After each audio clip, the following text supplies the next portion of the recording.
Bonjour à tous, prenons un moment aujourd'hui pour continuer à lire et méditer le volume 20 du livre du ciel de Luisa Piccarreta. Au nom du Père qui me crée, du Fils qui me sauve et de l'Esprit Saint qui me sanctifie. Amen.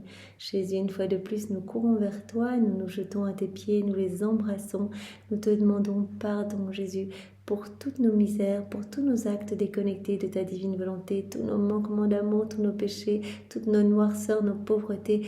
Pardon Jésus, nous voulons glorifier ta miséricorde parce que nous savons que tu nous attends toujours le pardon à la main et que c'est une joie pour toi de nous pardonner, Seigneur. Tu attends notre retour en tout temps. Alors, c'est dans tes bras que nous nous jetons, Seigneur, et nous te reconnaissons comme notre roi, comme notre Père.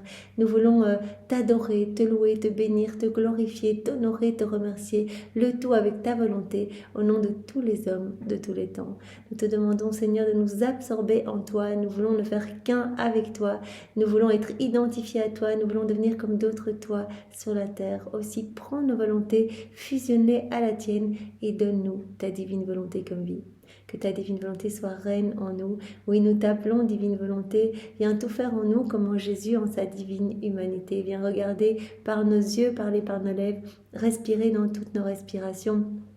Écouter par nos oreilles, penser par nos pensées, viens bouger dans tous nos mouvements, viens faire palpiter nos cœurs, viens faire circuler notre sang, viens agir par nos mains, marcher par nos pieds, viens souffrir dans nos souffrances, prier dans nos prières, adorer dans nos adorations, aimer dans tous nos actes d'amour. Oui, viens, divine volonté, infuser en nous la puissance du Père, la sagesse de notre Jésus bien-aimé et l'amour et les dons de l'Esprit Saint. Infuse en nous également la foi, l'espérance et la charité de Maman Marie. Voilà, nous voulons, Seigneur, devenir de bons instruments entre tes mains. Nous voulons te glorifier par nos vies. Nous voulons tout te donner à chaque instant, à chacun de nos battements de cœur. Vraiment rentrer dans cette dynamique d'amour entre le ciel et la terre. Jésus, maintenant, dispose-nous pour que nous puissions accueillir et comprendre tout ce que tu veux nous donner aujourd'hui et que nous puissions le faire avec ta sagesse, avec ta compréhension à toi. Enveloppe-nous de ta lumière, mets ton adorable cœur à la place de nos cœurs et envoie sur chacun de nous ton Esprit Saint. Oui, viens, Esprit Saint, viens, par la puissante intercession du cœur immaculé de Marie, ton épouse, bien-aimée, au nom de tous et pour tous, nous t'appelons, Esprit Saint, viens nous transformer, viens nous transfigurer, viens, Esprit Saint, viens, par la puissante intercession du cœur immaculé de Marie, ton épouse bien-aimée, oui, viens, esprit de lumière, esprit d'amour, esprit de sainteté, esprit de vérité, nous t'attendons, viens, par la puissante intercession du cœur immaculé de Marie, ton épouse bien-aimée, et maman chérie, nous voulons rester enfermés sous ton manteau céleste, nous voulons tout faire avec toi, sous ton regard maternel, nous te supplions, et bien que tes mains soient ces douces chaînes, nous attachons continuellement à toi et à Jésus. Enferme-nous dans ton cœur pour que nous soyons sûrs de ne vivre que de la divine volonté. Maman, toi, tu es le modèle parfait de la vie dans la divine volonté. Alors vraiment, apprends-nous tout, aide-nous tout au long de cette journée à multiplier nos actes, nos rondes et à faire plaisir à Jésus, à devenir ces petites sources de joie, de réjouissance. Fais de nous tes fidèles copies, toi qui es la copie de ton Créateur. Eh bien, toi qui es devenu par grâce ce que Jésus est par nature, nous voulons nous aussi devenir par grâce en vertu de la divine volonté. Eh bien, devenir ces petits êtres de lumière, nous voulons devenir pur amour, pure lumière et ainsi eh bien, répondre au plan de la création. Répondre vraiment à nos origines, ce pourquoi Jésus nous a créés. Merci maman de nous y aider. Donc voilà, nous sommes dans le volume 20, chapitre 1, que l'on va terminer juste maintenant. Donc Jésus nous a dit dans le chapitre 1, viens vivre dans ma volonté, il nous a appelés. Alors dans le titre 1 de ce chapitre, Jésus nous a parlé des âmes vivantes dans sa volonté. Titre 2, il nous a parlé des vérités du livre du ciel. Titre 3 que l'on a clôturé hier, il nous a parlé de la divine volonté elle-même. Et maintenant, un très court titre 4, où il va nous parler des actes accomplis dans sa divine volonté. Alors le premier point, Jésus nous dit, chaque acte accompli dans ma volonté, il est parfait, il est complet, il est divin, il est éternel, il a une portée intemporelle, illimitée. Chaque acte eh bien, est comme un soleil qui ne s'arrête plus et qui va toucher toutes les âmes en exil ici-bas, qui va aller toucher voilà, toutes les âmes du purgatoire, qui va aller apporter une gloire parfaite à la Trinité. Chaque acte va aussi amener une gloire nouvelle, une gloire accidentelle pour tous les saints, les bienheureux. Donc on ne peut pas imaginer la portée d'un acte accompli dans la divine volonté. Jésus a même dit à Louisa, si tu voyais ce qui se passe quand tu quand tu te fusionnes dans ma volonté, quand tu fonds ta volonté dans la mienne, c'est juste incroyable. Mais tu en mourrais de joie, de bonheur, d'amour. Enfin, c'est juste tellement énorme, on le comprendra dans le ciel. Donc Jésus nous dit, chaque acte accompli dans ma volonté, il est parfait, il est complet. C'est la date du 6 décembre 1926, page 88. Après quoi je faisais mes actes habituels dans le suprême fiat et je pensais que je voulais cacher mon petit amour, ma maigre adoration et tout ce que je pourrais faire dans le premier acte qu'Adam avait fait lorsqu'il possédait l'unité de la lumière de la divine volonté et aussi dans les actes de la maman reine qui étaient tous parfaits. Elle se dit, je vais aller cacher tous mes actes dans ceux d'Adam, dans son état d'innocence, les actes étaient tous parfaits et les actes de maman Marie étaient tous parfaits puisque tous les deux possédaient la divine volonté comme vie. Adam dans son état d'innocence et maman Marie... elle n'a fait que faire des actes dans la divine volonté. Et mon Jésus adoré ajouta, ma fille, ce n'est que lorsqu'un acte enferme en lui-même tous les autres actes ensemble qu'il peut être appelé parfait. Un acte peut être appelé parfait que si il enclôt tous les autres actes ensemble en lui. Seule ma volonté contient cet acte parfait. La divine volonté est cet acte primordial, comme on l'a vu hier, acte toujours nouveau, acte continuel et acte unique. C'est un acte unique qui comprend tous les autres actes. Dans la divine volonté, il y a tout. Tous les bonheurs célestes, les béatitudes, toutes les œuvres, la création, de rédemption, de sanctification, les actes de Jésus, de Marie, il y a tout. Acte complet, acte unique qui comprend tous les autres actes. Seule ma volonté contient cet acte parfait qui d'un seul acte produit tous les actes imaginables existants au ciel et sur la terre. D'un seul acte, tout est produit.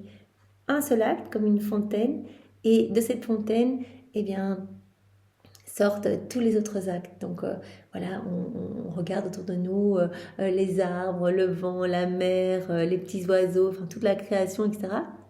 Ce sont des actes de la divine volonté, mais qui sont tous repris dans cet acte unique. Ce sont comme des effets de cet acte unique. Un seul acte qui produit tous les actes imaginables existants au ciel et sur la terre. Donc on peut imaginer si on possède cette fontaine, si on possède la divine volonté comme vie, si on possède cet acte unique, on possède tout, on est propriétaire de tout. C'est magnifique et tous nos actes vont être complets, dans chacun de nos actes vont couler la multiplicité des qualités de cet acte unique. Cet acte unique de ma volonté est symbolisé par une fontaine. Cette fontaine est unique, mais d'elle sortent les mers, les rivières, le feu, la lumière, le ciel, les étoiles, les fleurs, les montagnes et la terre. Tout sort de cette unique fontaine. Tout. Or, Adam, dans son état d'innocence, et la reine souveraine, en possédant ma volonté, lorsqu'ils aimaient, ils enfermaient dans cet amour, adoration, gloire, louange, bénédiction et prière. Et ils possédaient cette fontaine. Adam, dans son état d'innocence, et ma maman. Donc tout ce qu'ils faisaient, était de lumière. Ils possédaient la source de lumière. Donc tous leurs actes étaient investis de cette lumière. Sur chaque acte qu'ils faisaient, qu'ils posaient, il y avait le sceau de mon divin fiat. Chacun de leurs actes était parfait, complet. Rien ne manquait à leurs plus petits actes où coulait la multiplicité des qualités d'un acte unique de mon vouloir suprême, qui les faisait embrasser toutes choses. Voilà, chaque acte embrasse toute chose en fait. Nous on fait un acte, notre acte va avoir une portée aussi bien dans le passé, on fait un acte maintenant, le moment que nous prenons c'est un acte de la divine volonté. Il y a des âmes du passé qui reçoivent des grâces, qui ont reçu des grâces parce qu'aujourd'hui, on fait cet acte dans la divinité. Il n'y a pas de temps, Dieu. Les âmes du futur qui recevront des cadeaux de conversion, etc., sans compter toutes les âmes autour de nous. Et alors, dans le ciel, c'est une fête pas possible. Tous les saints préparent des banquets, des buffets. C'est le mariage à chaque fois de notre volonté avec la divine volonté. Donc, on met en fête tout le ciel. Les âmes du purgatoire aussi ressentent un rafraîchissement. Reçoivent, quelque chose de nouveau, en fait. Une purification accélérée. La Trinité reçoit une gloire parfaite, un amour parfait, une adoration parfaite. Donc, chaque acte a vraiment cette portée incroyable. On embrasse toute chose. Dans chaque acte, coule la multiplicité des qualités d'un acte unique. Ainsi, en un seul acte, Marie, donc Jésus dit ma maman, et Adam, dans son état d'innocence, donnaient à leur Créateur tout ce qui lui convenait. S'ils aimaient, ils adoraient. S'ils adoraient, ils aimaient. Tout était en fait acte d'amour et d'adoration. Nous aussi, même si on est là, on met la table dans la divine volonté, on balaye, on va prendre notre douche, on lit, on prie, on va à l'église, on va travailler, etc. tous les petits actes que l'on va faire dans la divine volonté, ils n'ont pas besoin d'être spirituels, de petits actes du quotidien, eh bien, ils vont être la prière la plus parfaite. Ils vont être revêtus de cet amour vrai. Donc, ça va vraiment être des actes de pure charité et d'amour, même si, même si ils ont l'air extérieurement, petits actes usuels du quotidien. Jésus dit, ils deviennent parfaits, ils deviennent complets. Tout le ciel vient ainsi déverser. Voilà, mon mari dit, venez vite, il y a quelqu'un de notre famille qui fait un acte dans la divine volonté, allons tous nous y déverser. Notre acte va reprendre toutes les œuvres de la création, rédemption, sanctification, même la Trinité s'y reproduit. Tous les saints viennent déverser ce qu'ils ont fait, leurs actes d'amour, etc., dans le petit acte qui va être complet, parfait. En un seul acte, Adam et ma maman donnaient à leur Créateur tout ce qui lui convenait. S'ils aimaient, ils adoraient, s'ils adoraient, ils aimaient. Les actes isolés qui n'embrassent pas tous les actes ensemble ne peuvent pas être appelés parfaits. Ce sont de maigres actes de la volonté humaine. Et par conséquent, c'est uniquement dans le fiat que l'âme peut trouver la vraie perfection dans ses actes. Si on veut offrir des actes parfaits à Dieu et être dans cette parfaite réciprocité, on offre Dieu à Dieu, nos actes sont divins, donc on offre du divin à Dieu. Quand on prie, on va offrir les prières même de Jésus. Quand on dit je t'aime, on offre l'amour même de Jésus au Père, etc. Donc l'âme qui veut offrir du parfait à Dieu ne pourra le faire que si elle vit dans la divine volonté. C'est uniquement dans le fiat que l'âme peut trouver la vraie perfection dans ses actes et offrir un acte divin et parfait à son Créateur. Alors, deuxième point, chaque acte accompli dans ma volonté apporte une vie divine. Chaque acte, c'est une vie divine. Jésus l'a dit, chaque acte, c'est comme une hostie. Voilà, je prononce les paroles de la consécration sur votre âme, c'est une hostie. Donc, vous faites 10 actes où il y a 10 hosties dans le ciboire, c'est la même chose. C'est moi. Chaque acte, c'est une vie divine. Chaque acte apporte une vie divine, une force et un bonheur de plus. Et chaque acte apporte une nuance nouvelle de beauté pour l'âme. Donc, il y a des choses qui se passent. On fait des actes et des choses qui se passent dans notre cœur. Voilà, Jésus, à chaque fois, prononce aussi son fiat créateur sur nos âmes et de nouvelles choses sont créées. Donc, il doit faire de l'espace dans notre cœur. Il retire les choses mauvaises résultant de notre volonté propre. Chaque acte qu'on fait, c'est comme si on donnait cette autorisation à Jésus de retirer des mauvaises herbes, des ronces, etc. Et alors, il vient placer dans notre cœur des choses du ciel, le bonheur, les béatitudes du ciel, etc. Nouvelle beauté, nouvelle sainteté, nouvelle floraison, nouvelles étoiles, nouvelle mer de grâce, nouvelle force, nouveau bonheur, nouvelle nuance de beauté. À chaque fois, quelque chose de nouveau nous est donné. Voilà. Donc, on peut imaginer le ciel. Ça, Jésus l'avait déjà dit plusieurs fois dans d'autres passages. Mais le ciel est en extase, en fait, quand on fait un acte dans la divine volonté. Tous viennent voir, mais qu'est-ce qui a été créé là dans cette âme? C'est incroyable. Donc, le ciel, les saints, les bienheureux observent un silence différent quand on fait un acte dans la divine volonté. Parce que quelque chose se passe, c'est une nouvelle création en nous. Et puis aussi, ils viennent se déverser dans notre acte. Donc, c'est juste magnifique. On fait vraiment partie de cette famille.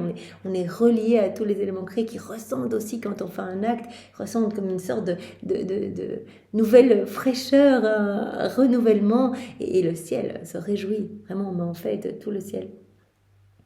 Donc, il y a deux passages qui vont dans ce sens. Le premier se trouve à la date du 4 janvier 1927, à la page 116.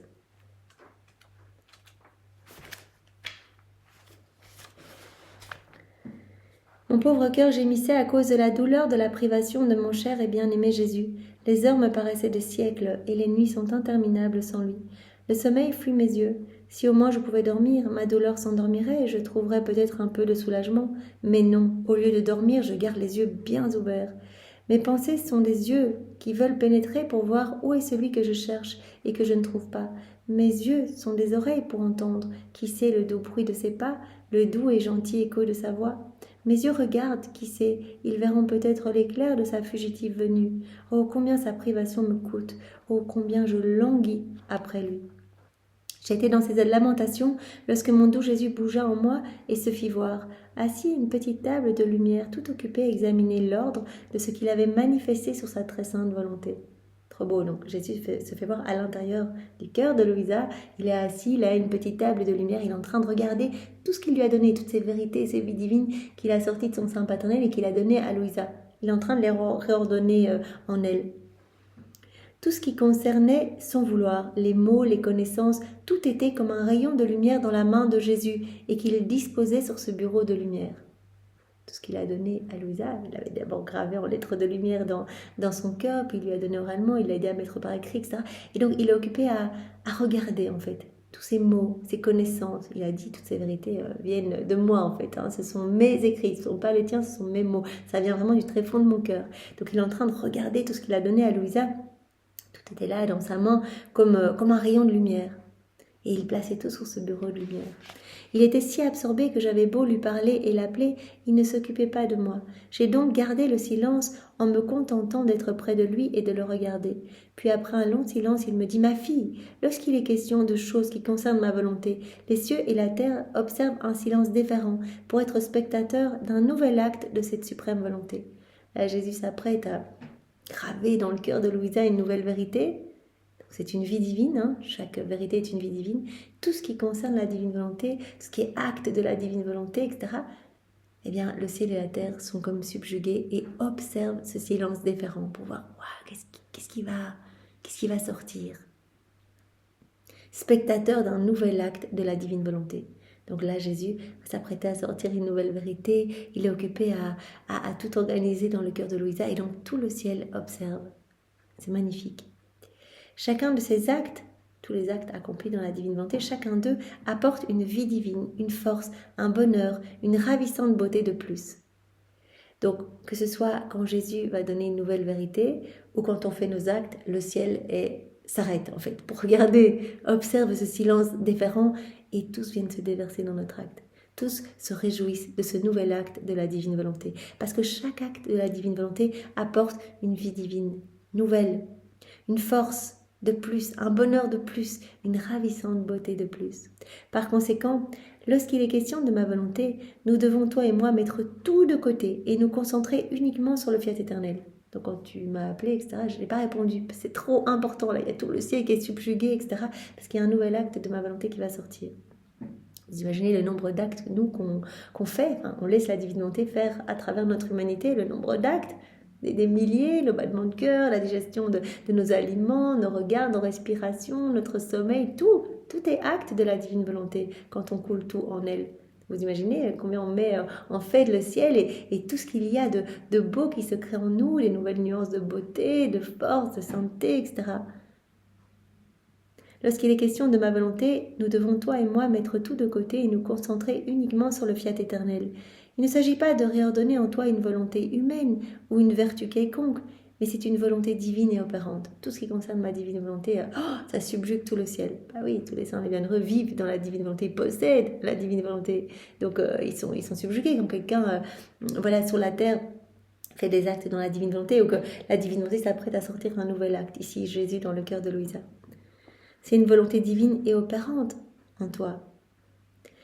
Par conséquent, il faut apporter toute notre attention à ce qui concerne le grand bien d'un acte nouveau de cette suprême volonté. Et c'est pourquoi je ne réponds pas à tes appels, car lorsque l'on fait de grandes choses, les petites sont mises de côté.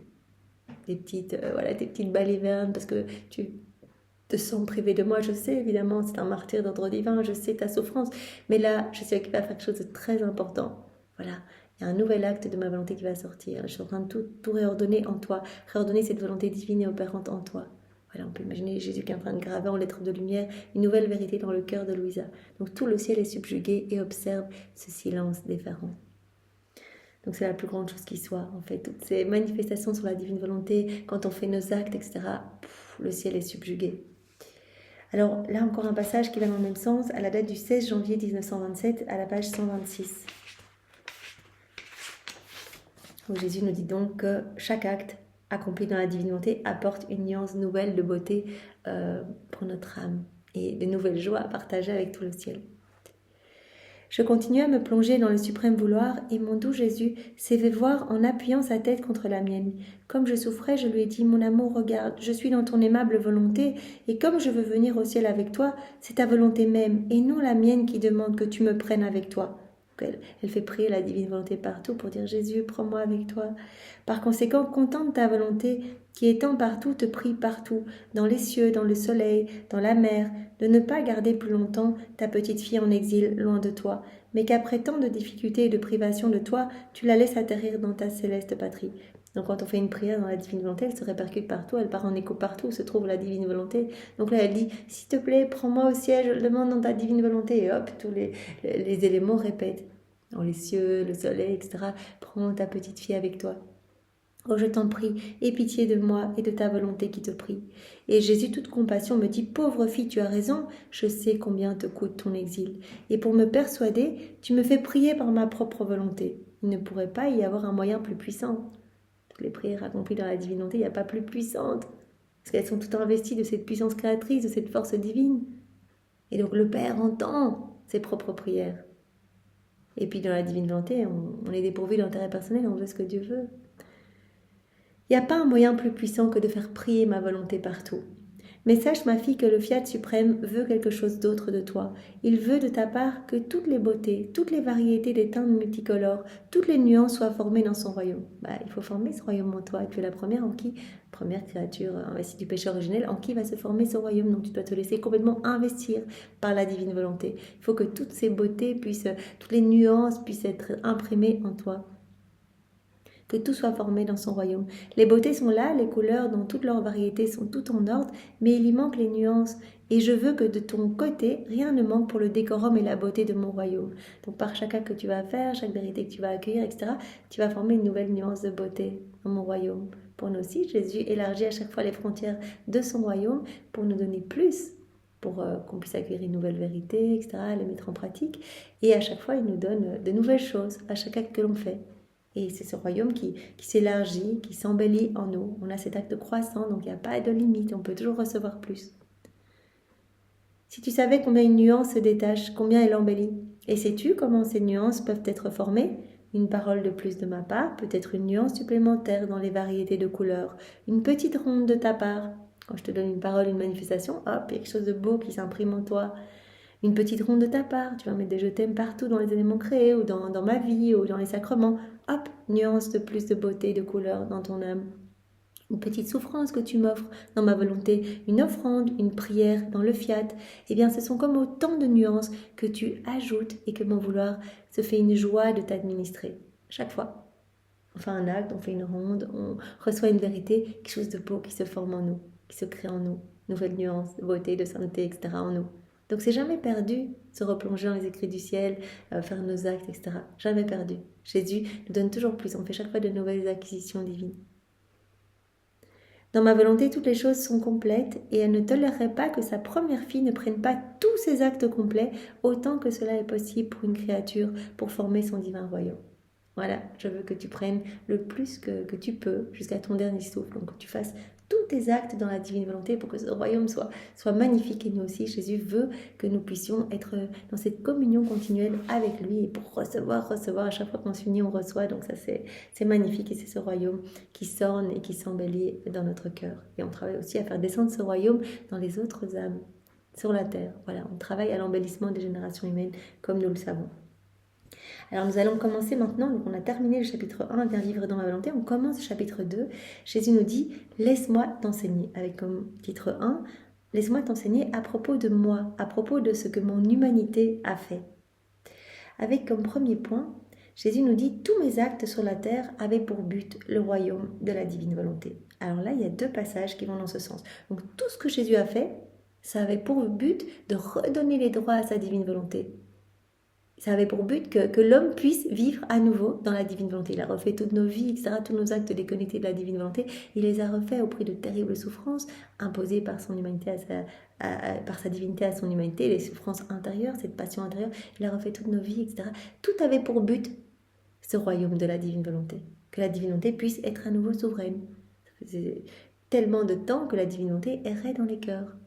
4000 ans que la divine volonté, depuis la chute d'Adam, était écrasée dans les cœurs.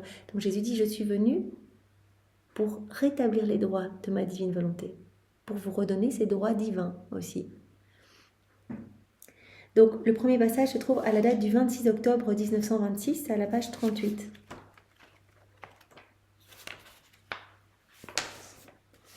Je continuais de m'unir aux actes que Jésus avait accomplis dans la rédemption. Et mon toujours aimable Jésus me dit, « Ma fille, vois comment tous les actes que j'ai faits en sauvant l'homme, et même les miracles que j'ai accomplis durant ma vie publique, n'avaient d'autre but que de ramener le royaume du Fiat suprême parmi les créatures. J'avais toujours ça en tête, c'était mon dessein premier. À moi et ma maman, c'était notre dessein premier. Chaque fois, Jésus priait, il disait que ton règne vienne, Père, que ton royaume s'établisse. Dans tout ce que Jésus faisait, il pensait au royaume de sa divine volonté. Avant toute chose, il pensait à cela. Je n'avais d'autre but que de ramener le royaume du Fiat suprême parmi les créatures, et ce faisant, je demandais au Père céleste de le faire connaître et de le restaurer dans les générations humaines. Par exemple, si je rendais la vue aux aveugles, mon acte premier était de chasser l'obscurité de la volonté humaine, cause première de la cécité de l'âme et du corps, afin que la lumière de ma volonté puisse illuminer les âmes de tous les aveugles pour qu'ils puissent voir ma volonté et l'aimer, et que leur corps puisse également ne pas perdre la vue. Donc quand Jésus guérissait les aveugles, en fait, il nous voyait, nous, à travers les siècles, tout ancrés dans nos volontés propres, complètement aveugles, à ne pas voir la divine volonté dans les éléments créés, ne voir la divine volonté nulle part, être centré sur nous, ne rien comprendre, nos sens obstrués. Donc quand il guérissait les aveugles, en fait, il nous guérissait, nous, et guérissait les générations humaines de cet aveuglement lié à la volonté humaine. La volonté propre, elle vient tout enténébrée, on ne voit plus rien, on ne comprend plus rien, on est déconnecté de Dieu, on a comme obstrué tous les canaux de communication avec notre Créateur. Donc quand Jésus guérissait les aveugles, hop, c'est nous qui guérissait de nos aveuglements. Il nous redonnait la vue. Si je rendais l'ouïe aux sourds, je demandais premièrement au Père qu'il puisse acquérir l'ouïe pour entendre les voix, les connaissances, les prodiges de ma divine volonté, et qu'elle puisse entrer dans leur cœur pour les dominer, et qu'il n'y ait plus de sourds dans le monde, dans l'âme ou dans le corps. Donc quand Jésus guérissait les sourds, en fait, il nous voyait à travers les siècles et il ouvrait nos oreilles pour qu'on puisse entendre ces vérités du livre du ciel, qu'on puisse les comprendre, qu'on puisse les aimer, qu'on puisse les laisser descendre dans notre cœur, s'infuser et qu'on puisse les mettre en pratique, que ces vérités deviennent vivantes en nous. Donc tout ce que Jésus a fait avait toujours comme but le royaume de la divine volonté. Ramener ce royaume parmi les créatures. Dans les morts que j'ai ressuscités, je demandais que l'âme puisse renaître dans ma volonté éternelle, même ceux qui étaient putréfiés et rendus comme des cadavres par la volonté humaine. Quand Jésus ressuscitait des morts, la fille de Jaïr, son ami Lazare, etc. En fait, quand il a pleuré en voyant Lazare, j'imagine qu'il pleurait en fait sur notre état de putréfaction lié à la volonté humaine. C'est ça, on est tout gangréné, on est tous cette vie divine en nous, ça sent mauvais dans nos âmes, etc. Et donc, en rappelant ces morts à la vie, c'est nous qu'il rappelait à la vie. En disant, allez, viens, relève-toi, viens vivre dans ma volonté. Je vais tout te redonner, tu seras propriétaire de tout, je vais te revêtir de ce vêtement royal. Viens reprendre ta place d'enfant de lumière. Arrête de mourir continuellement. Vraiment mourir aux grâces du ciel, mourir à la sainteté. Je veux te redonner ma ressemblance. Et quand j'ai pris des cordes pour chasser les profanateurs du temple, en fait, c'est la volonté humaine que je chassais pour que ma volonté puisse entrer, régner et dominer, et qu'ils puissent être véritablement riches dans leur âme et plus jamais sujets à la pauvreté naturelle. Quand Jésus a chassé tous les vendeurs, les petits commerçants à l'entrée du temple, en fait, c'était nos volontés qu'il chassait pour qu'on soit à nouveau heureux, beau, debout, pour qu'il puisse tout nous donner. Et même lorsque triomphant, j'entrais à Jérusalem parmi le triomphe des foules, au milieu des hosannas, quand Jésus est entré à Jérusalem, entouré d'honneur et de gloire, Jésus nous dit, c'était le triomphe de ma volonté que j'établissais dans le peuple, le triomphe de ma volonté. Donc ce triomphe, quand tous les gens m'acclamaient, me reconnaissaient, etc., c'était le triomphe de ma volonté que j'établissais dans le peuple. Il n'y a pas un seul acte accompli sur terre dans lequel je ne plaçais ma volonté comme acte premier à être établi à nouveau parmi les créatures. Donc c'était mon but premier, c'était mon intention première, mon dessein premier. Dans tout ce que j'accomplissais, je pensais au royaume de ma divine volonté. Parce que c'est à cela que je tenais le plus. Sinon, si en tout ce que j'ai fait et souffert, je n'avais pas le royaume du Fiat suprême comme acte premier à être restauré parmi les créatures, ma venue sur la terre aurait amené aux générations la moitié d'un bien, non pas un bien complet, et la gloire de mon Père Céleste n'aurait pas été complètement réintégrée par moi. Pas possible. J'aurais pas pu faire ça, j'aurais pas pu juste travailler pour la rédemption. J'avais en tête le royaume de ma divine volonté, parce que c'est notre plan de toute éternité. L'homme, il a été créé pour vivre dans la divine volonté, il n'a pas été créé pour être déconnecté de son Créateur. La rédemption, elle a été cette phase préparatoire. Donner les remèdes pour que l'homme se relève, pour vivre dans la divine volonté. but premier, dessein premier. Voilà. En fait, comme ma volonté est à l'origine de chaque bien, comme ma volonté est à l'origine de chaque bien et la seule raison de la création et de la rédemption, c'est la seule raison, Jésus il est venu sur la terre pour donner à son Père la gloire qu'on ne lui avait pas donnée depuis la chute d'Adam et pour réinstaurer, pour que se reforme en lui ce royaume de la divine volonté dans son humanité. Donc c'était le but de la rédemption, le but de la création, tout a été fait pour l'homme et pour l'homme vivant dans la divine volonté. Donc ma volonté est à l'origine de chaque bien et la seule raison de la création et de la rédemption. Elle est par conséquent l'accomplissement ultime de toutes mes œuvres. Sans elle, nos plus belles œuvres restent dans un cadre et inachevées, parce que ma volonté seule est la couronne de nos œuvres et le sceau que notre volonté est accomplie. Donc quand le royaume de ma divine volonté s'établira sur la terre, eh bien, ce sera le parachèvement, le couronnement du fait de la création et la rédemption. Pour le moment, nos œuvres, elles ne sont pas achevées. Parce que l'homme vit la tête en bas, parce que l'homme est la tache noire du décor. Regardez, les éléments créés sont beaux, régis par ma volonté. Vous, tant que vous ne vivez pas dans la divine volonté, vous ne répondez pas à ce pour quoi on vous a créé. Donc c'est pas achevé, la création n'est pas achevée et l'œuvre de la rédemption n'est pas achevée non plus. Dans la divine volonté, l'homme recevra tous les biens de la rédemption, mais en plénitude, non pas comme des remèdes, mais comme des délices pour son âme, pour être toujours plus proche de son Créateur, plus ressemblant de son Créateur. Par conséquent, pour l'honneur et la gloire de l'œuvre même de rédemption, elle devait avoir comme acte premier le dessein du royaume de ma volonté. Pour la gloire de l'œuvre même de la rédemption, c'était en fait mon but premier, le royaume de la divine volonté, restaurer les droits de ma divine volonté. Le dessein du royaume de ma volonté, mon but premier. Donc tous mes actes sur la terre avaient comme but ce royaume, réinstaurer ce royaume de la divine volonté. Alors il y a un autre passage dans ce volume qui parle de cela. C'est à la date du 1er janvier 1927, c'est à la page 113. C'est tellement beau. Je méditais sur l'année qui se terminait et la nouvelle qui commençait.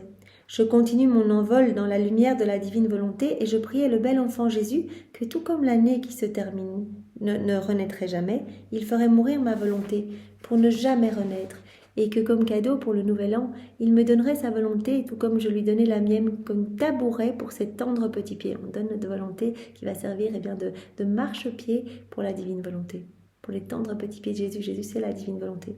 Que je ne puisse plus avoir d'autre vie que sa seule volonté. Elle demande ça comme cadeau pour la nouvelle année. Je disais cela et d'autres choses encore lorsque mon doux Jésus sortit de moi et me dit « Fille de ma volonté, combien je veux, aime et désire que ta volonté puisse mourir en toi. Oh, comme j'accepte ton présent, quel plaisir j'aurais à m'en servir de tabouret pour mes pieds.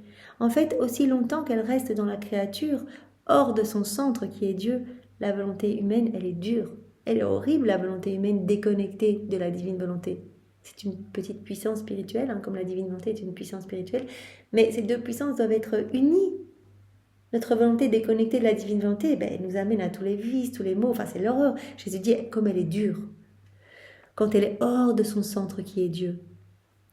Mais lorsqu'elle rentre à nouveau dans le centre d'où elle est sortie, lorsqu'elle se fusionne dans la divine volonté, pour servir de tabouret au pied de ton petit enfant Jésus, servir de marchepied pour la divine volonté, alors elle devient douce et je m'en fais un délice, je m'en sers pour m'amuser.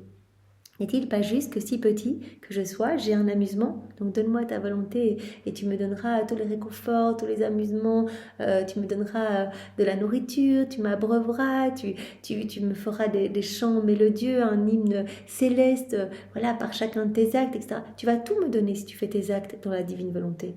N'est-il pas juste que si petit, j'ai un amusement et qu'au milieu de tant de souffrances, de privations et de larmes, j'ai ta volonté pour me faire plaisir? Donne-moi ta volonté. Là, Jésus est tout petit, donc c'est vraiment, elle voit Jésus bébé, il dit donne-moi ta volonté. Ça va vraiment m'apporter du réconfort. Donc on peut donner notre volonté, tous les actes que l'on a réalisés dans la divine volonté, on peut les récapituler, comme Louisa l'avait fait aussi le 31 décembre, elle avait offert tous ses actes, elle dit c'est ça que je te donne comme cadeau, je récapitule tout ce que j'ai fait, je te réoffre tout maintenant. Et nous, on peut offrir tous les actes accomplis par Louisa. On reprend tous les actes qu'elle a accomplis dans la divine volonté, tous les actes accomplis par Saint Hannibal Maria di Francia, par Adam dans son état d'innocence, les actes même de l'humanité de Jésus, de Marie. On peut tout reprendre, on unit avec nos petits actes à nous, accomplis dans la divine volonté, et on offre tout à Jésus pour lui offrir du réconfort, de l'amour, du soutien, et pour compenser pour tous, pour lui donner ce que les autres ne lui ont pas donné. Tu dois savoir que la créature qui met fin à sa propre volonté retourne à son point d'origine et que la vie nouvelle, la vie de lumière, la vie éternelle de ma volonté commence alors en elle. Cette vie va pouvoir grandir en elle. L'âme qui décide de vivre dans ma volonté, qui me donne son oui, elle revient à son origine, c'est pourquoi elle a été créée. La vie éternelle de ma volonté commence alors en elle. Lorsque je suis venue sur la terre, j'ai voulu donner beaucoup d'exemples sur la façon de mettre un terme à la volonté humaine.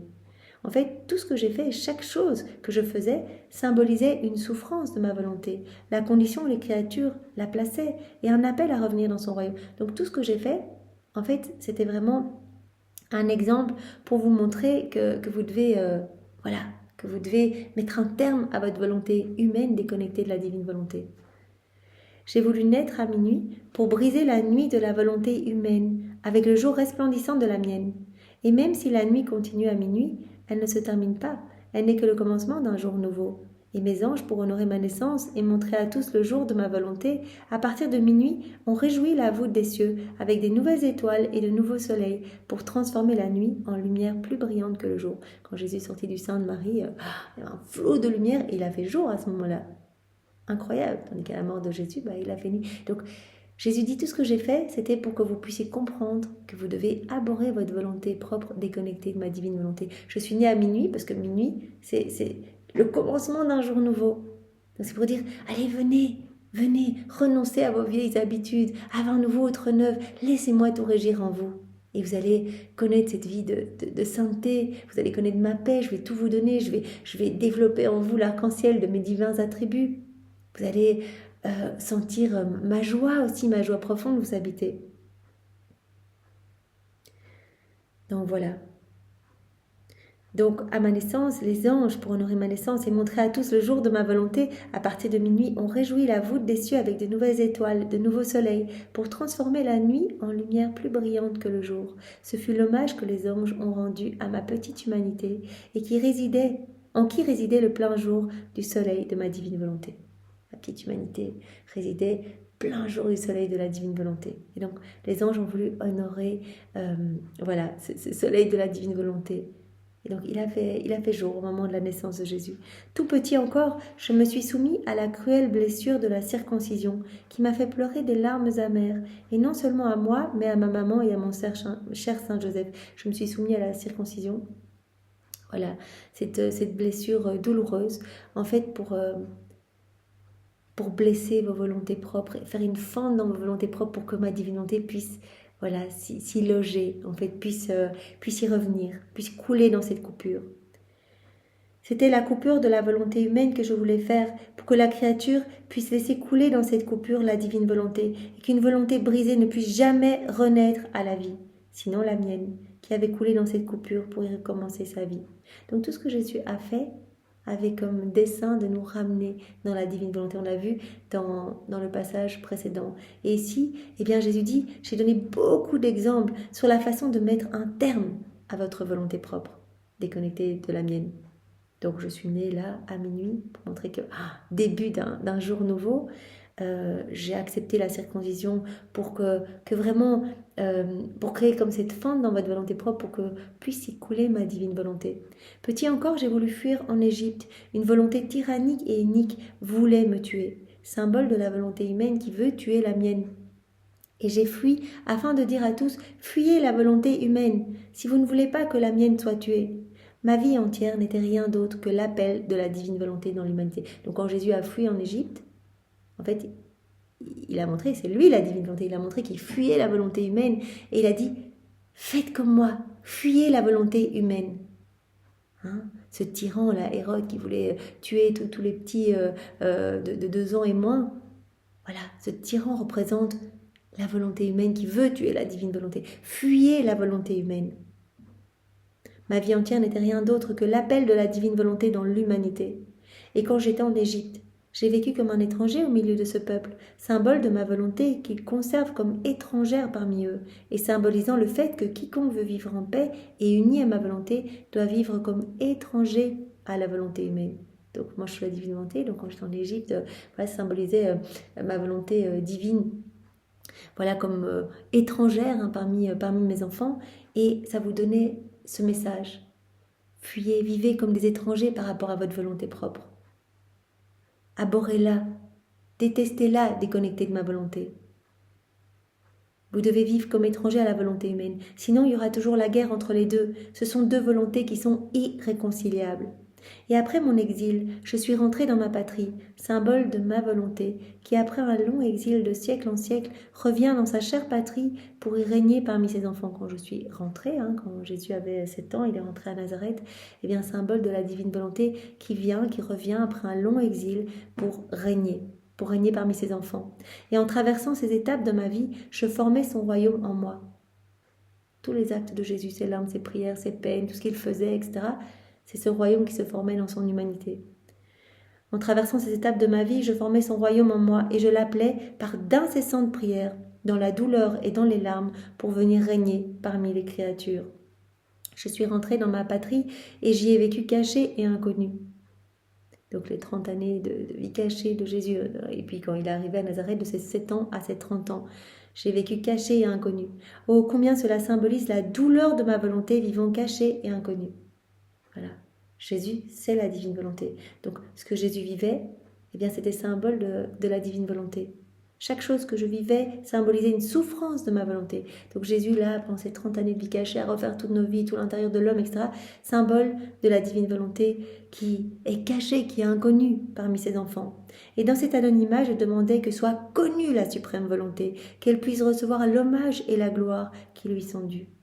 Chaque chose que je faisais symbolisait une souffrance de ma volonté, la condition où les créatures la placent, et un appel à revenir dans son royaume.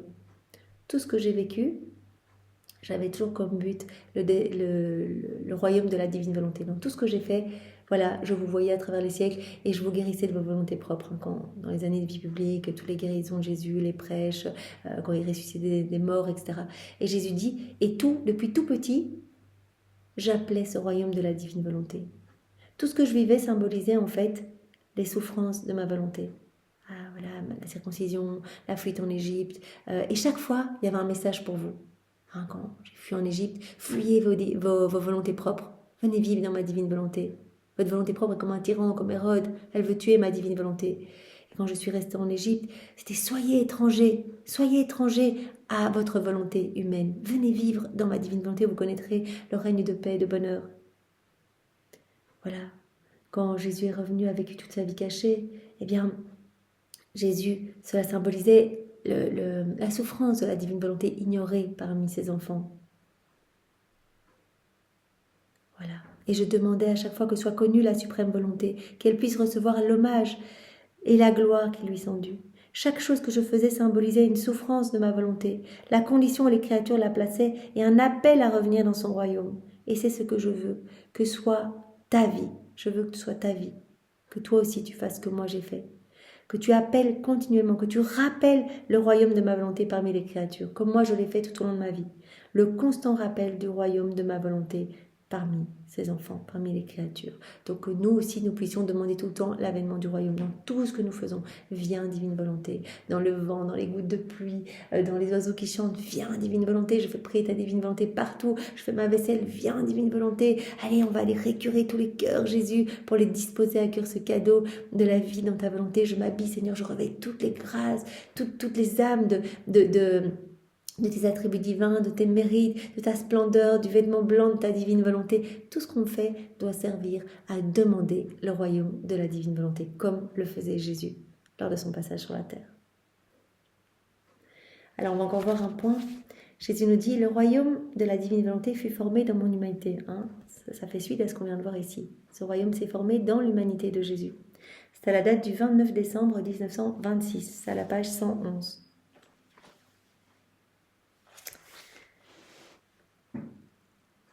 Mon doux Jésus, en arrivant, se fit voir portant un soleil au centre de sa poitrine, le tenant bien serré dans ses bras. S'approchant de moi, il prit ce soleil du centre de sa poitrine et de ses mains, il le plaça au centre de la mienne, le soleil de la divine volonté. Puis il prit mes mains dans les siennes pour tenir le soleil bien serré en me disant « Ce soleil, c'est ma volonté. Tiens-le bien, ne le laisse jamais s'échapper, car il a le pouvoir de te convertir, toi et tous tes actes en lumière. » Ça résume tout ce qu'on a dit. Laissons le soleil de la divine volonté grandir en nous. Soyons dans cette communion continuelle pour que nous soyons complètement transfigurés en lumière, que nous devenions des êtres de lumière, que tout notre être soit rempli de lumière et que tous nos actes deviennent divins, deviennent parfaits, deviennent revêtus de cet amour parfait, deviennent lumière. Donc ne laisse pas ce soleil s'échapper de ta poitrine, car il a le pouvoir de te convertir toi et tous tes actes en lumière, afin de t'incorporer complètement en lui pour ne former qu'un seul soleil. But de Jésus.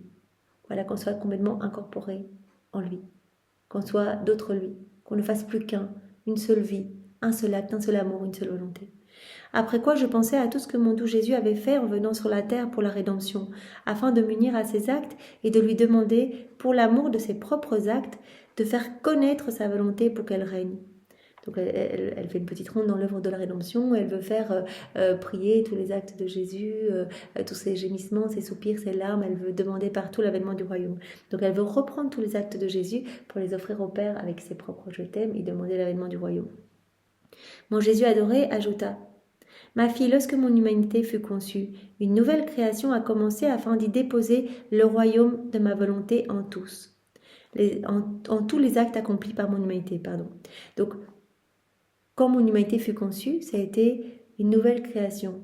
Le royaume de la divine volonté qui s'est formé dans tous mes actes, qui s'est formé en moi. Ce royaume s'est formé dans mon humanité, dans tous les actes accomplis par elle. Tous mes actes, à l'intérieur comme à l'extérieur de mon humanité, étaient animés par une divine volonté qui contenait la puissance créatrice. Ils se convertissaient donc en actes de divine volonté et j'ai étendu son royaume en moi et en tous mes actes externes. Donc tout ce que mon humanité a fait, évidemment, c'était fait dans la divine volonté. Jésus avait aussi une volonté humaine, mais il l'a crucifié au profit de la divine volonté pour que ce royaume se forme en lui. Il fallait que ce royaume se reforme, puisqu'Adam avait préféré sa volonté propre, qu'il avait perdu la divine volonté comme vie, pour mettre à l'honneur sa propre volonté. Eh bien, Jésus a dû crucifier sa propre volonté humaine au profit de la divine volonté pour que se forme ce royaume dans son humanité, dans tous ses actes. Tous mes actes étaient convertis en actes de divine volonté. J'ai étendu son royaume en moi et en tous mes actes externes. En fait, qui a détruit et rejeté ce royaume de ma volonté dans l'homme ? C'est la volonté humaine. C'est la volonté humaine qui rejeta la mienne et se laissa dominer et animer par la sienne propre pour former en l'homme un royaume de misère, de passion et de ruine. C'est la divine volonté qui a été écrasée au profit de la volonté humaine. Et alors en l'homme s'est formé ce royaume de misère, de ténèbres. Donc il fallait que Jésus sacrifie sa volonté humaine au profit de la divine volonté. Il fallait qu'il fasse l'inverse pour que ce royaume de la divine volonté se forme dans son humanité. Cette naissance, cette nouvelle création, donc, qui a commencé lorsque l'humanité de Jésus a été conçue. Mon humanité devait avant toute chose refaire et rappeler en moi, dans ma nature humaine, ce royaume de la suprême volonté, afin d'être prête à former la rédemption et de pouvoir donner à l'humanité les remèdes qui la sauveraient. Donc, avant de pouvoir vous donner tous les remèdes, avant ce royaume de la rédemption, j'ai dû mettre d'abord en sécurité ce royaume du divin fiat, le royaume de ma volonté, dans mon humanité. En premier, il fallait que ce royaume se forme d'abord en moi, pour après vous donner tous les remèdes de la rédemption. En premier, il fallait d'abord que se forme le royaume de la divine volonté en moi. Si je n'avais pas mis ce royaume en sûreté, le royaume du divin fiat en moi, si je ne lui avais pas donné le droit de régner, je n'aurais pas formé le bien de la rédemption. Non, il fallait d'abord que tous les biens de la rédemption sortent de la divine volonté. Il fallait d'abord que je forme ce royaume en moi de la divine volonté, pour après donner tous les biens de la rédemption, tous ces remèdes, pour relever l'homme. Ma divine volonté aurait été inexorable et je n'aurais pas eu le droit primordial de former son royaume en moi, royaume de la rédemption. C'est alors seulement qu'elle m'a accordé les remèdes pour sauver les créatures, parce qu'en premier, j'ai mis en sécurité ce royaume du divin fiat en moi. Il s'est formé dans mon humanité, dans tous mes actes. Alors seulement, ma divine volonté m'a accordé les remèdes les biens de la rédemption, les remèdes pour sauver les créatures. Ma suprême volonté s'est alignée dans tous mes actes. Elle dominait et triomphante, elle investissait de sa puissance créatrice mes larmes, mes gémissements, mes soupirs, mes palpitations, mes pas, mes œuvres, mes paroles et mes souffrances. Tout coulait dans ma volonté. Tout était régi par ma divine volonté. C'est ma divine volonté qui dominait tous mes actes. Elle investissait tous mes actes de sa puissance créatrice. En somme, tout. Elle dominait et triomphante, elle investissait de sa puissance créatrice mes larmes, mes gémissements, etc. En somme, toutes choses. Et en les investissant, elle les décorait de sa lumière infinie en formant la nouvelle création de son royaume dans tous mes actes. Donc, c'est dans l'humanité de Jésus que s'est formé ce royaume, que s'est reformé ce royaume de la divine volonté qu'Adam avait quitté. Il avait rejeté la divine volonté. Il avait quitté la divine volonté. Donc ce royaume s'est formé dans l'humanité de Jésus. Voilà. Je devais refaire et rappeler en moi, dans ma nature humaine, ce royaume de la suprême volonté. Voilà. En les investissant, ma divine volonté, en investissant tous mes actes, les décorer de sa lumière infinie, en formant la nouvelle création de son royaume dans tous mes actes. Par conséquent, le divin fiat étendit avec chacun de mes actes les frontières de son royaume dans mon humanité. Si la création a été formée à partir de rien, par ma parole créatrice, qui par là créa et commanda que toutes les choses prennent leur place avec ordre et harmonie, ça n'a pas été le cas pour la création du royaume de la suprême volonté. Donc, pour la création, ce qu'on voit autour de nous, ça a été fait à partir de rien. Et Dieu a prononcé si fiat et tout a été créé. Et Jésus dit ici, pour la création, cette nouvelle création du royaume de ma volonté suprême, ça n'a pas été fait à partir de rien, ça a été fait à partir de mes actes.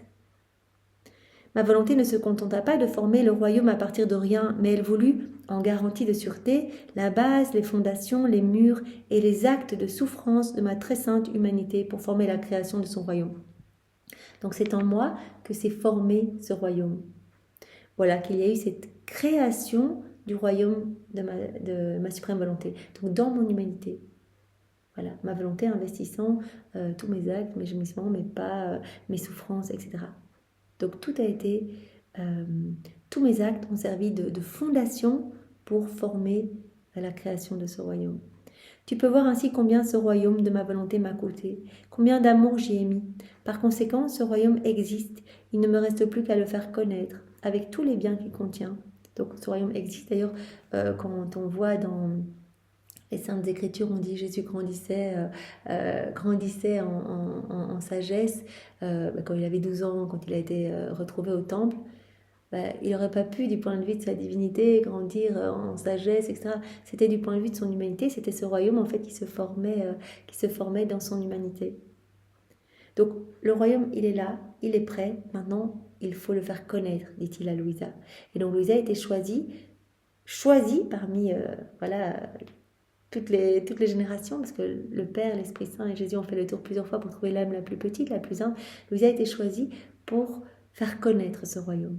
Voilà, pour que se forme en elle ce royaume et pour qu'en elle soient déposées toutes les connaissances relatives à ce royaume pour qu'après elle, les générations puissent venir vivre dans ce royaume. Il faut le faire connaître maintenant avec tous les biens qu'il contient.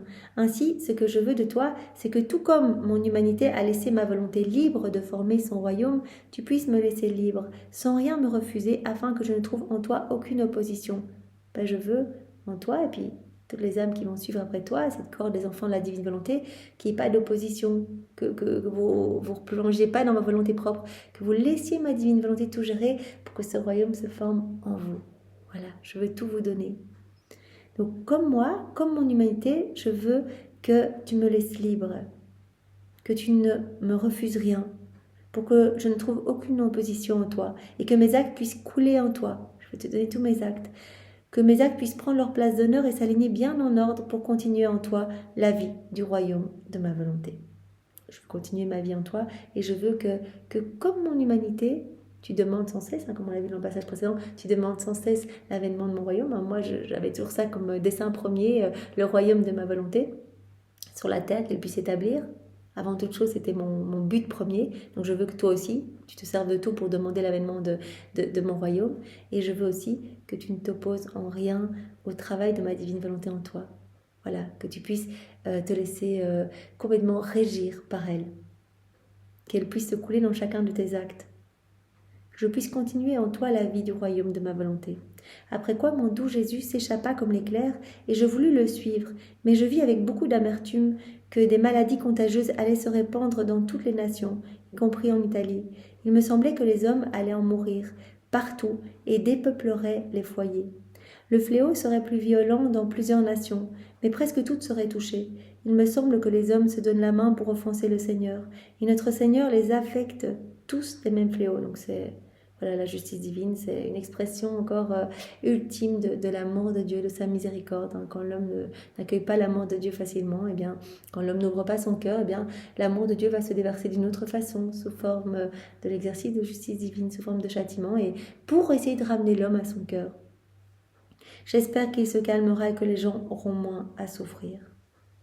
Alors on va terminer pour aujourd'hui avec Jésus qui nous parle de cette prière du Notre Père. C'est un très court passage et donc ça nous montre vraiment que Jésus tout au long de sa vie, il a soupiré après ce royaume de la divine volonté et qui s'est reformé en lui dans chacun de ses actes, hein, cette création du royaume de la suprême volonté qui a commencé dès la conception de l'humanité de Jésus.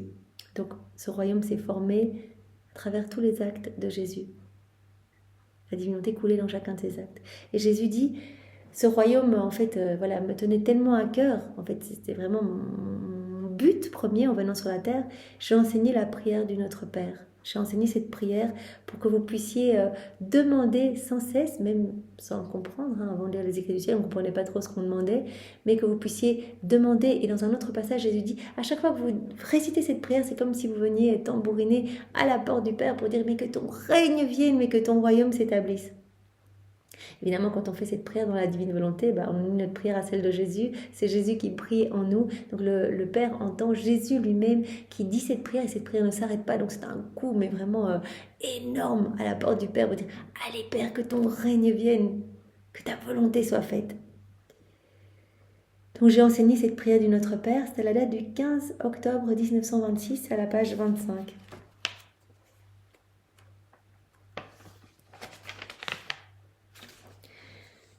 Je me dis alors en moi-même, dans le Notre Père, notre Seigneur nous enseigne de dire en priant que votre volonté soit faite. Alors pourquoi dit-il qu'il veut que nous vivions en elle? Dans Notre Père, c'est notre Père qui est aux cieux, que ton nom soit sanctifié, que ton règne vienne, que ta volonté soit faite. Et Jésus nous dit tout au long des 36 volumes, il y a une grande différence entre faire ma volonté et vivre en elle. Alors, Louisa dit, mais pourquoi est-ce qu'il a enseigné alors que ta volonté soit faite? Jésus, toujours bienveillant, bougea en moi et me dit « Ma fille, ce que votre volonté soit faite, que j'ai enseigné dans le Notre Père, signifie que tous devaient prier afin de pouvoir au moins, le minimum, faire la volonté de Dieu. » C'était le minimum, faire la volonté de Dieu. Et cela pour tous les chrétiens et pour tous les temps. Et qu'on ne puisse se dire chrétien si on ne se dispose pas à faire la volonté du Père Céleste. Donc j'ai enseigné la prière de Notre Père avec « Que ta volonté soit faite » pour que ce soit vraiment le minimum, qu'on ne puisse pas se dire chrétien si on ne fait pas au moins la volonté du Père. Mais tu n'as pas pensé à ce qui suit immédiatement, sur la terre comme au ciel. C'est cela qui est important, que ta volonté soit faite sur la terre comme au ciel. Comment c'est dans le ciel? Ils vivent tous dans la divine volonté, ils possèdent tous la divine volonté, voilà. Donc, que ta volonté soit faite sur la terre comme au ciel. Que sur la terre, toutes les âmes puissent vivre dans la divine volonté, en fait. C'est cela que ça veut dire. Qui veut dire vivre dans la divine volonté. Cela veut dire prier pour que le royaume de ma volonté puisse venir sur la terre afin de vivre en lui. Au ciel, ils ne font pas ma volonté, mais ils vivent en elle, évidemment. Ils la possèdent comme leur bien propre et leur propre royaume. S'ils la faisaient, mais ne la possédaient pas, leur bonheur ne serait pas complet, parce que le vrai bonheur commence dans le tréfonds de l'âme. Donc, les saints dans le ciel, ils ne font pas la volonté de Dieu. Ils vivent en elle, ils la possèdent. C'est ça le vrai bonheur. Ça commence dans le tréfonds de l'âme. S'ils ne la possédaient pas, leur bonheur ne serait pas complet. Faire la volonté de Dieu ne signifie pas la posséder, mais se soumettre à ce qu'elle commande. Hein, comme on l'a déjà vu, Jésus a dit, faire la volonté de Dieu, c'est un peu comme un serviteur par rapport à son maître, même un bon serviteur qui va faire ce que son maître lui demande, mais il y a toujours deux volontés qui entrent en jeu. Tandis que quand on vit dans la divine volonté, il n'y a pas deux volontés, mais une seule. On veut exactement ce que veut le Père. Une seule volonté, une seule vie. Donc faire la volonté de Dieu ne signifie pas la posséder, mais c'est juste se soumettre à ce qu'elle commande. Tandis que vivre dans la divine volonté, c'est la posséder. Donc quand j'ai enseigné cette prière, c'était que ta volonté soit faite. Donc que ce soit le minimum pour tout chrétien, ils doivent au moins faire la volonté de leur Père Céleste. Mais la suite de la phrase, sur la terre comme au ciel. Et au ciel, tous vivent dans la divine volonté, tous les saints et les bienheureux vivent dans la divine volonté et la possèdent. Donc, c'est une prière pour que vienne ce royaume de la divine volonté.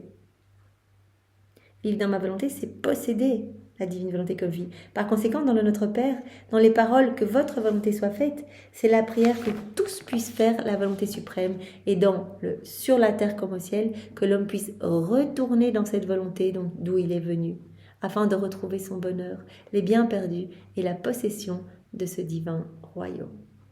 Voilà, nous y penserons quand nous allons réciter le Notre Père. Ornons-nous de tous les actes de Jésus, de son humanité, de son cœur, de ses mérites, pour offrir cette prière au Père au nom de tous. On peut même reprendre tous les paters qui ont été récités à travers les siècles et les refaire dans la divine volonté pour les offrir en bouquet d'amour pour le Père, pour dire « Père, que ton règne vienne. Nous voulons que tous les hommes retournent à ce pourquoi ils ont été créés, que tous les hommes retournent dans cette volonté d'où ils sont venus, afin de retrouver leur bonheur, retrouver tous les biens perdus et la possession de ce divin royaume. » Voilà, sois béni Seigneur, nous allons nous arrêter ici pour aujourd'hui. Merci Jésus, avec tes propres remerciements, nous t'embrassons comme tous les jours avec les baisers de Maman Marie, avec les bras de Maman Marie, avec le cœur de Maman Marie. Nous t'offrons sa maternité.